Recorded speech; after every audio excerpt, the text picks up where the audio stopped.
দেখতে দেখতে শীতকাল তো প্রায় চলেই আসলো, আর শীতকালে সবজি খিচুড়ি হবে না তা তো হয় না।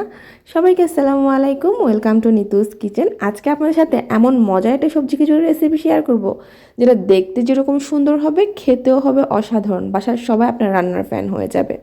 যার জন্য আমি এখানে প্রথমে সরিষার তেল দিয়ে দিয়েছি প্রায় হাফ কাপের মতো, দিয়ে দিয়েছি একটা পেঁয়াজ কুচি, 2 থেকে 3টা তেজপাতা দিয়ে পেঁয়াজগুলো হালকা ব্রাউন কালার হওয়া পর্যন্ত একটু ভেজে নেব। তারপর অ্যাড করে দিব সবজির মধ্যে শিম, গাজর আর আলু দিয়ে 2 থেকে 3 মিনিট সময় নিয়ে একটু ভেজে নিব। যার জন্য আমি এখানে হলুদ এবং পরিমাণ মতো লবণ দিয়ে নিয়েছি। আর এই ফাঁকে বলে নিচ্ছি, যাদের আমার পেজের রেসিপিগুলো ভালো লাগবে তারা প্লিজ আমার পেজটা একটা ফলো দিয়ে দিবেন। যারা ইউটিউব থেকে দেখছেন তারা আমার চ্যানেলটা একটু সাবস্ক্রাইব করে দিবেন। তো এবার দিয়ে দিচ্ছি ফুলকপি। আর শীতকালে ফুলকপি তো মাছ, যার যেই ধরনের সবজি পছন্দ আপনারা কিন্তু এখানে সেই ধরনের সবজি ইউজ করতে পারেন। এবার অ্যাড করে দিচ্ছি হাফ টেবিল চামচ করে আদা এবং রসুন বাটা দিয়ে আবারও একটু ভেজে নিচ্ছি। আর এখানে আমি চাল এবং ডালে মিলিয়ে অ্যাড করে দিয়েছিলাম প্রায় 2 কাপ, মানে 1.5 কাপ চাল আর হাফ কাপের মতো ছিল ডাল, মসুর ডাল এবং মুগ ডাল ছিল এখানে।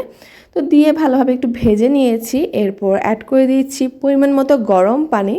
আমি প্রায় এখানে 3 থেকে 3.5 কাপ পানি ইউজ করেছিলাম। তারপর স্বাদ মতো লবণ দিয়ে ঢাকনা দিয়ে দিয়েছিলাম। এবার আমি অ্যাড করে দিয়েছি সাথে কিছু পেঁয়াজ পাতা, কাঁচামরিচ এবং টমেটো। এবার সবজির টেস্টটা ব্যালেন্স করার জন্য আমি এখানে সামান্য পরিমাণে চিনি ইউজ করব।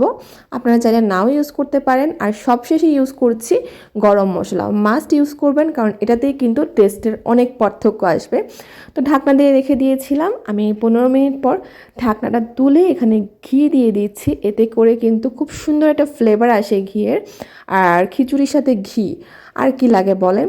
তো এবার নেড়ে চেড়ে ভালোভাবে মিশিয়ে দিচ্ছি। উপরের ভাতগুলো নিচে দিয়ে দিচ্ছি যেন সুন্দর মতো হয়। আবারও আমি ঘি দিয়ে দিচ্ছি যেন নিচেও সুন্দরভাবে ফ্লেভারটা আসে। ঘি দিয়ে 15 মিনিটের মতো রেখে দেন আমি সার্ভ করে নেব। খুব সুন্দর একটা ঘ্রাণ পাওয়া যাবে, ঘি সবজি সব কিছু মিলে। এটা আপনারা এভাবেও খেয়ে ফেলতে পারবেন। আর সাথে ডিম ভাজি, বেগুন ভাজি হলে তো কথাই নেই। মাস্ট জানাবেন কেমন লেগেছে রেসিপিটা।